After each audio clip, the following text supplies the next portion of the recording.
Welcome to Sweet Life Beat Life. We hope this video helps. You start now, log into your NSC account or open a market terminal and enter the stock symbol to save time. Once done, navigate to Market Data or Equity. These menus hold intraday reports. Next, select the filters for bulk deals or block deals for today so you see only large transactions. Make sure to set the date to the current session, otherwise you may pull yesterday's files. This first step gets you directly to the raw list of block activity. Now identify rows labeled block deal or bulk deal. Read buyer, seller, quantity, price, and timestamp. You should compare deal price to the last traded price and to VWAP to gauge market impact, because a wide gap signals pressure or a negotiated trade. Also check deal size versus average daily volume. Large percentages matter. If names are disclosed, note them.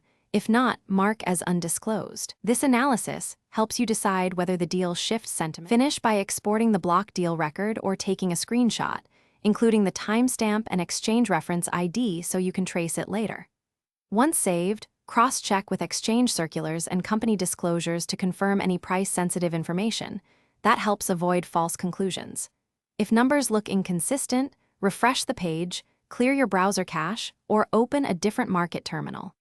If the feed still fails, contact platform support and note the support ticket ID for follow-up. Thanks for watching. Consider subscribing if we helped you.